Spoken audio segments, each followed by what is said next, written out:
নামলে সুবিধা আয় না, আমরা আদালত করতে করতে আপনি বুঝা নেবেন আমরা কি নির্বাচনী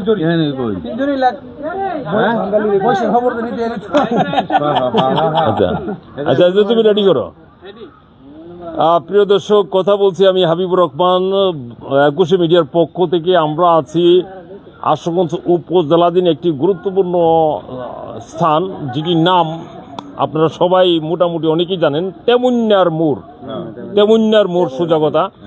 এখানে আমরা আসছি মূলত আমাদের সামনে যে ত্রয়োদশ অর্থাৎ 13তম জাতীয় সংসদ নির্বাচন রয়েছে, যা 12 ফেব্রুয়ারিতে অনুষ্ঠিত হওয়ার কথা রয়েছে। এই উপলক্ষে আমাদের জনগণ, গ্রামীণ জনপদের জনগণ, ওনারা কেমন আছেন, ওনারা এই দেশে এখন ওনারা কি সংকট, বিভিন্ন জায়গায় আমরা চুরি চামারের অভিযোগ পাচ্ছি এবং অনেক জায়গায় দেখছি রাস্তাঘাটের বেহাল অবস্থা, এবং অনেক জায়গায় দেখছি মানুষ চরম একটি অধিকার বঞ্চিত অবস্থায়, মানুষ একটি শোষণের শিকার হয়ে আছে, জুলুমের শিকার হয়ে আছে। সার্বিক এই প্রেক্ষাপটে আমরা এই তেমুন্যাবাসী এখানে যারা আছে, এই তেমুন্যাটা হলো আড়াইশিদা ইউনিয়ন, আশুগঞ্জ উপজেলাধীন এবং লালপুর ইউনিয়ন, এই দুইটা ইউনিয়নের একটি সংযোগ স্থল, একটা সেন্টার এই তেমুন্যা।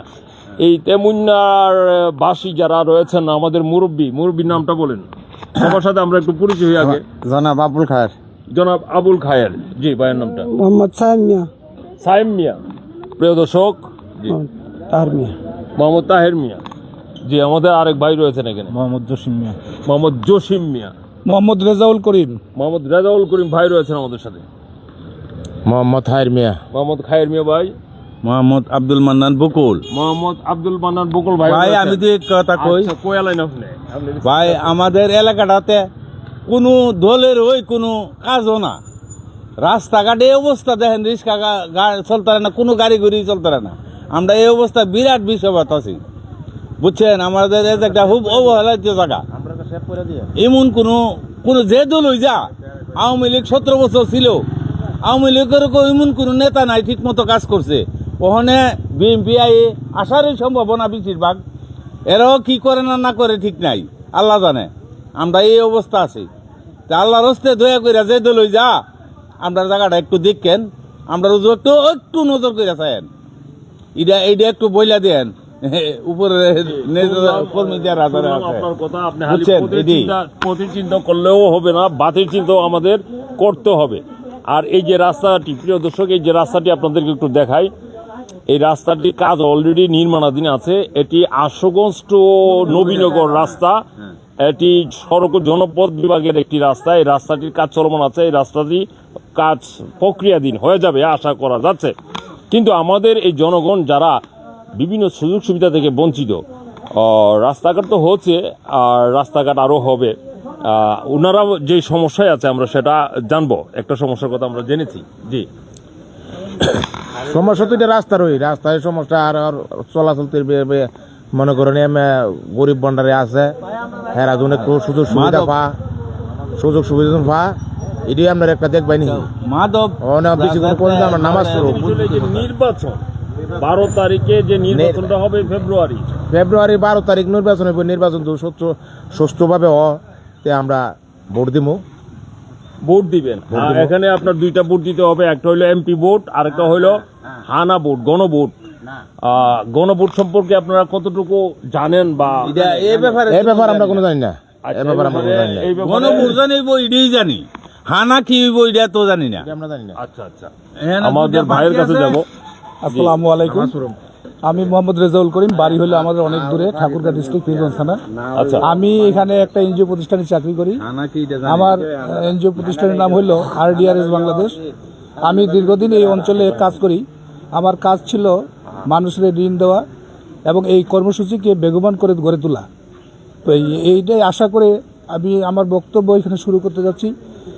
বাংলাদেশে আগামী আসন্ন জাতীয় সংসদ নির্বাচন, এই জাতীয় সংসদ নির্বাচনে এখানে বিভিন্ন দলের প্রার্থীরা বিভিন্নভাবে ভোট যুদ্ধের সাথে জড়িত হচ্ছে।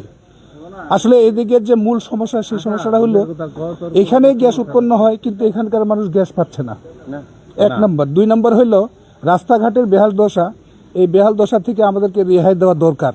আর একটা সমস্যা হলো আমরা ওই যে জাতীয় নির্বাচনে 12 ফেব্রুয়ারি যে নির্বাচনটা হবে, এখানে 2 ধরনের নির্বাচনটা হবে। সেটা হলো একটা হলো গণভোট, আর একটা হলো সাধারণ নির্বাচন। আমরা সাধারণ নির্বাচন যাকে ভোট দিব।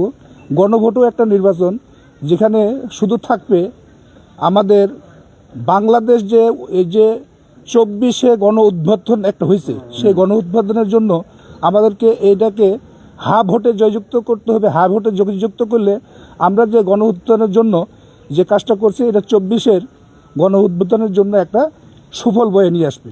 এটা মনে করবেন না কেউ স্বাধীনতা যুদ্ধের যে 1971 সাল ছিল, সেটাকে আমরা বিফলে যাবে না। এটাও একটা স্বাধীনতা যুদ্ধের মতো একটা যুদ্ধ হয়েছিল, সেটাকে মানে শ্রুতিমধুর করার জন্য এটাকে কাজ করতে হবে। ভোটে জয়যুক্ত করতে হবে। ভোটে জয়যুক্ত করতে পারলে আমরা ভালো থাকবো। এই বলে আমি আমার বক্তব্য শেষ করছি। আচ্ছা, এখানে থাকেন ভাই একটু জসিম ভাই না, রেজাউল করিম ভাই। আচ্ছা, রেজাউল করিম ভাই সুন্দর কথা বলছে। আচ্ছা ভাইও একটু এদিকে আসেন। যে জিনিসটি হানা ভোট বা গণভোট আমরা যেটাকে বলছি, এই ভোটটি কিন্তু একটি সংসদীয় এরিয়ার মধ্যে সীমাবদ্ধ না, সারা বাংলাদেশের সকল ভোট গণনা করা হবে।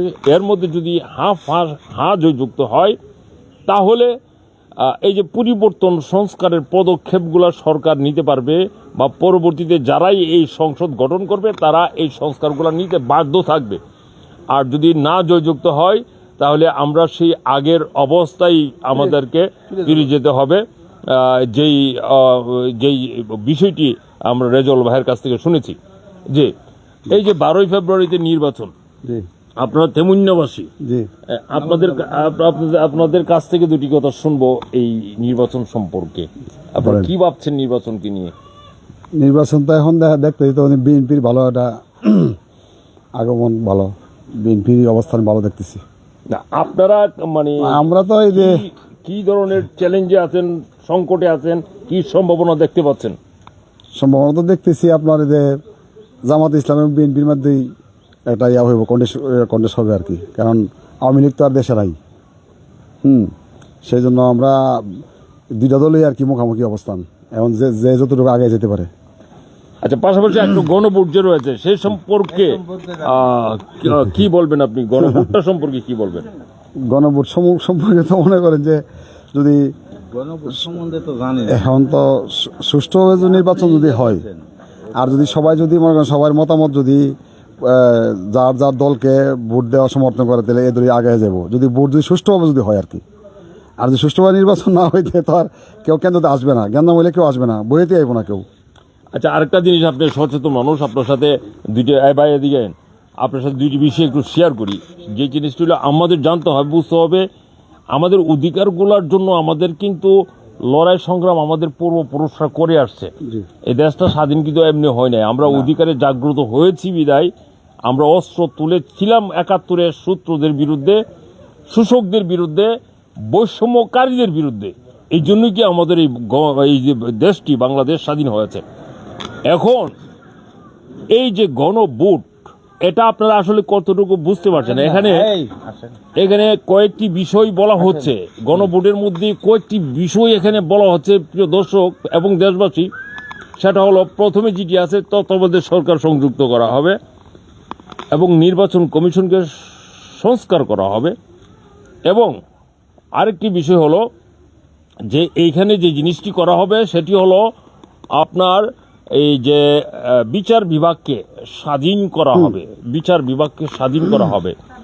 এখন এই তত্ত্বাবধায়ক সরকার, আমি আপনার কাছ থেকে একটু জানতে চাবো, তত্ত্বাবধায়ক সরকার অর্থাৎ নির্বাচনকালীন একটি তত্ত্বাবধায়ক সরকার, এটা 3 মাসের জন্য হইতে পারে, 6 মাসের জন্য হইতে পারে। মোট কথা, নির্বাচন করার জন্য একটি তত্ত্বাবধায়ক সরকার।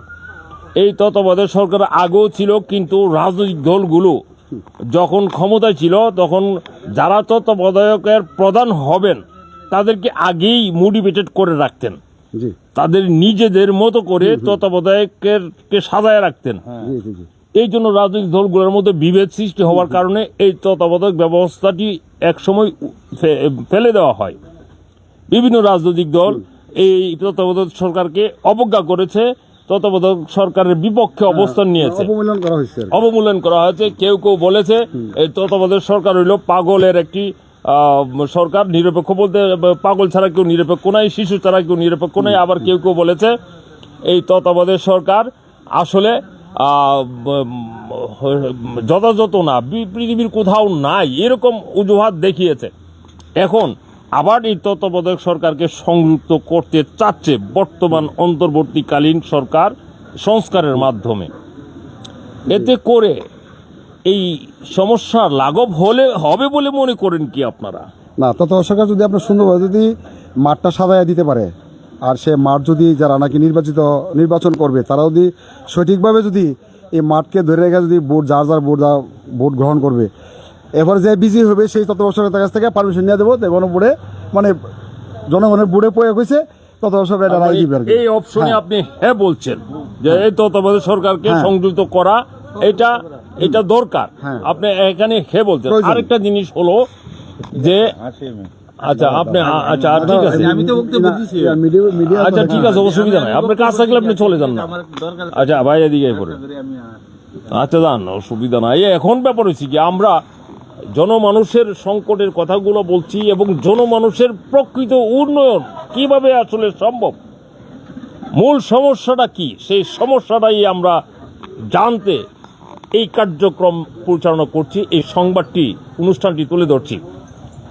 ভাই হ্যাঁ বলেছেন একটি অপশনে, আরেকটি অপশন নিয়ে আমরা আলোচনা করব যে আপনার বিচার বিভাগকে স্বাধীন করার জন্য এটা উন্মুক্ত রাখতে হবে, কেউ কোনো রাজনৈতিক দল যেন এটাকে হস্তক্ষেপ না করতে পারে। আচ্ছা, বিচার বিভাগকে যদি আপনি স্বাধীন করেন, এখন বিচার বিভাগের প্রধান বিচারপতি সহ সংশ্লিষ্ট বিচারপতিদেরকে আপনার নিয়োগ দিতে হবে। আগে যেমনটি ছিল রাষ্ট্রপতি নিয়োগ দিত, ওই রাষ্ট্রপতি দেখে কোনো না কোনো রাজনৈতিক দলের। এখন এই বিচারপতির নিয়োগ প্রক্রিয়াটি সম্পর্কে জানেন কিভাবে? এটা নিরপেক্ষে যিনি আছেন, অনেক ঊর্ধ্বতন কর্মকর্তারা আছে যে নিরপেক্ষে ওনাদেরকে বানাইবো, রাজনৈতিক দল থেকে না। অনেক সচিব আছে, আপনার অনেক আছে, মিনিস্ট্রিতে লোক আছে, ওনারা বানাবে। আচ্ছা, এখানে একটা বিষয় হলো, এখানে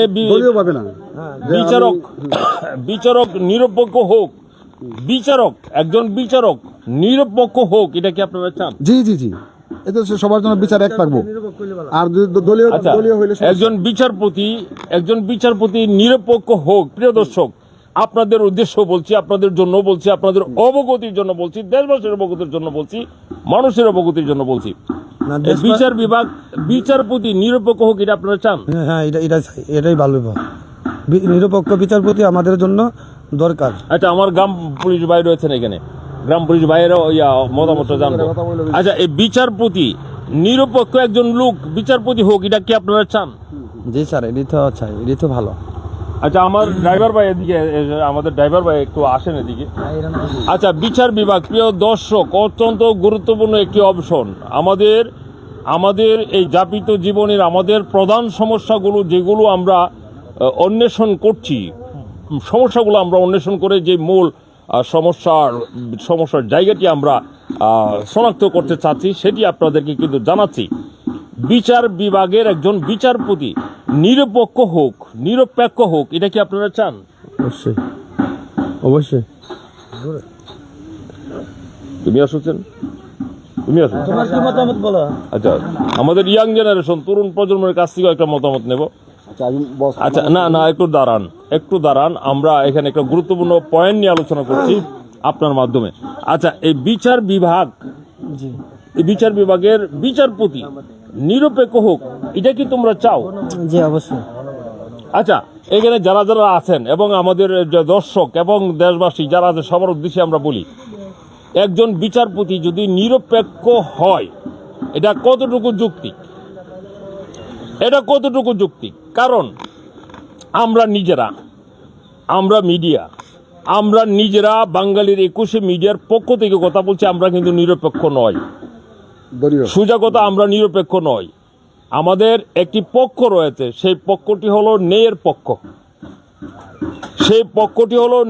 পক্ষ। এখন আমরা কি বিচারকের কাছ থেকে আমরা ন্যায় বিচার আশা করি কি অন্যায় বিচার আশা করি? ন্যায় বিচার আমরা যদি বিচারকের কাছ থেকে ন্যায় বিচার আশা করি, তাহলে অবশ্যই আমাদের বিচারপতিকে, প্রধান বিচারপতিকে এবং সকল বিচারপতিকে অবশ্যই ন্যায়বান হতে হবে, ন্যায়ের পক্ষ অটল দৃঢ়, শতভাগ ন্যায়ের পক্ষে তার অবস্থান রয়েছে, সততা ঠিক থাকতে হবে। আমরা এরকম একজনকে চাইতে হবে। আমরা যদি নিরপেক্ষ একজনকে চাই, তাহলে সে অন্যায়কেও প্রশ্রয় দিতে পারে, নিরপেক্ষ সে অন্যায়কেও প্রশ্রয় দিতে পারে। সে কি ন্যায়ের পক্ষ কিনা আমরা এটা জানবো কিভাবে? আমাদের সে নিরপেক্ষ হলে আমরা জানবো কিভাবে সে ন্যায়ের পক্ষ নিবে না অন্যায়ের পক্ষ নিবে? নিরপেক্ষ। আপনার গাড়ি যদি নিউট্রালে থাকে গাড়ি চলবে? গাড়ি নিউট্রালে থাকলে, গাড়ি যদি নিউট্রালে রাখেন গাড়ি চলবে? গিয়ারে ফেলতে হবে, এছাড়া চলবে গাড়ি? আচ্ছা, আমরা যদি সামনের দিকে এগিয়ে যেতে চাই, আমাদের মূল সমস্যা যেই জায়গায়, সেখানে আমরা দেখেছি প্রতিটি জায়গায় আমাদের মূল সমস্যাটা হলো প্রতিটি জায়গা থেকে ন্যায়কে অবমূল্যায়ন করা হচ্ছে। আমাদের এই জনগণ যারা বিভিন্ন অধিকার থেকে বঞ্চিত, এর মূল কারণ হলো সমাজে ন্যায়ের শাসন নাই, সমাজে ন্যায়ের একটি ব্যবস্থা নির্মিত হয়নি। এখন সংস্কারের মাধ্যমে আমাদের যেটা করার দরকার সেটা হলো ন্যায়ের একটি কাঠামো তুলে ধরা। আচ্ছা, আপনি হ্যাঁ বড় না এখানে এসে বলেন। আরে আপনি কি বলতে চাচ্ছিলেন এটা আমাদের সামনে বলেন। আচ্ছা, ও যাবো, আমার রিপোর্টারও যাবো নামাজ পড়তে। আচ্ছা, আমরা শেষ করছি সংক্ষেপে। প্রিয় দর্শক, মোট কথা হলো নিরপেক্ষ জিনিসটিকে আমরা বুঝতে হবে। নিরপেক্ষ বলতে যখন একটা গাড়ি নিউট্রালে থাকে বুঝতে হবে যে এটা আর পেছনেও যাবে না, সামনেও যাবে না, ঠিক আছে? যখন এটা একটা পক্ষতে আমি ফালাবো, এটা কি পিছনের দিকে নেব আমরা কি সামনের দিকে নেব? পিছনের দিকে নেওয়াটাকে যদি আমি অন্যায় বলি আর সামনের দিকে নেওয়াটাকে যদি নেই বলি, তাহলেই তখন গাড়িটা চলবে, মুভ করবে, মোট কথা মুভ করবে। তাহলে আমরা বিচারপতি, প্রধান বিচারপতি সহ সকল বিচারপতিদেরকে কি আমরা নিরপেক্ষ দেখতে চাই না ন্যায়ের অবস্থানে ন্যায়ের পক্ষে দেখতে চাই? ন্যায়ের পক্ষে থাকাটা হইলে সাধারণ মানুষ বিচার পাবে, বুঝছেন? আর যখন আমাদের সমস্যাটা, মূল সমস্যাকে আমরা বিভিন্ন ধরনের এই অন্যায়ের শিকার, যার কারণে আমাদের এই সমস্যাগুলো হচ্ছে। দলীয় সংস্কার হয়ে যাবে, বুঝছেন? যেমন মনে করেন আমি একটা দল করি, আমি অন্যায় করলে আমার দলের লোক বলবো তারা তুমি সেভ করে দিও, আমি সেফে চলে এলাম। আর একটা লোক নিরপরাধ, তার কোনো দল ফল নাই, সে সাধারণত মানুষ তারা বিপদে ফাঁসাই দিল, এটা তো হয় না, বুঝছেন? রাইট। সেই জন্য এই বিচার বিভাগটাকে এভাবে রাখতে হবে জানে কোনো দলীয় লগে কোনো অ্যাড করা যাবে না। কেউ যাতে ফোন না করতে পারে যে আমার একটা আসামি আছে, তারে তুমি সে নেইটাকে বাস্তবায়ন করো। জি, তাই না? জি। আচ্ছা, আচ্ছা, এখানে মোট কথা আমরা যে বিষয়টি দেখতে পাচ্ছি, আমাদের একটি ন্যায়ের ব্যবস্থা লাগবে। আমরা যে ব্যবস্থাটি আমরা এখন আমাদের হাতে আছে গতানুগতিক ব্যবস্থা, এই ব্যবস্থার সংস্কার অবশ্যই আমরা চাই। একটু এদিকে আসো, একটু ঘুরো, এদিকে মুভ করো, ক্যামেরার দিকে মুভ করো না, এদিকে মুভ করতা। হ্যাঁ, এখন যেই সমস্যাটির কথা আমরা শনাক্ত করতে আমরা বলছি, একটা মাঠ পর্যায়ে জরিপের মাধ্যমে এবং আমাদের অতি প্রিভিয়াস যে রেকর্ড, সেই রেকর্ডগুলো অ্যানালাইসিস করে আমাদের সমস্যাটা নিরপেক্ষতার সমস্যা নয়, বা নিরপেক্ষতা একটা সমস্যা। নিরপেক্ষ হলে সে অন্যায়ের পক্ষ নিতে পারে, নিরপেক্ষ সে কখন কোন পক্ষ নেই, কিন্তু ন্যায়বান, ন্যায় প্রতিষ্ঠা করতে হলে একজন ন্যায়বান বিচারপতি লাগবে। শুধু তাই না, ন্যায়বান একজন সরকার প্রধানও লাগবে, ন্যায়বার প্রতিটি সংসদ সদস্য লাগবে, ন্যায়বার উপজেলা পরিষদের চেয়ারম্যান লাগবে, ন্যায়বান ইউনিয়ন পরিষদের চেয়ারম্যান লাগবে, ন্যায়বান একজন ওয়ার্ডের মেম্বারও লাগবে। মানুষ এখন কি চায়? মানুষ এখন চায় আমি নিরাপদে থাকতে চাই, কোনো দল টল আমার প্রয়োজন নাই। এমন 80% লোক আছে বাংলাদেশে, আমি নিরপেক্ষে থাকতে চাই, কেউ কোনো আমার আসর দেখ সেটা আমি চাই না। আর 20% লোক আছে দলের সঙ্গে জড়িত। আরেকটা জিনিস প্রিয় দর্শক বলে রাখি, সেই জিনিসটি শাশ্বতভাবে সত্য। আপনি নিরপেক্ষ থাকবেন, এখানে অন্যায় হচ্ছে আপনি অন্যায়ের প্রতিবাদ করবেন না, ন্যায়ের জন্য আপনি লড়বেন না, দাঁড়াবেন না, তাহলে এটা কিন্তু আপনিও এর দোষী।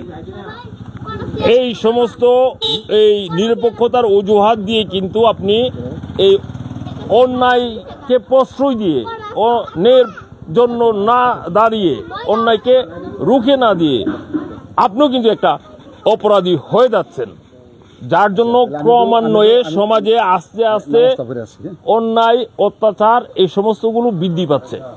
কাজে আমাদের এখন যেটি দরকার সেটি হলো ন্যায়ের একটি শাসন ব্যবস্থা, সব জায়গায় ন্যায় প্রতিষ্ঠা হোক, এটাই সকলের প্রত্যাশা। আপনাদের প্রত্যাশা কিনা? হ্যাঁ, ন্যায়ের পক্ষে আমরা ন্যায় প্রত্যাশা। ন্যায়ের পক্ষে। প্রিয় দর্শক, থাকুন আমাদের পাশে। ধন্যবাদ সবাইকে।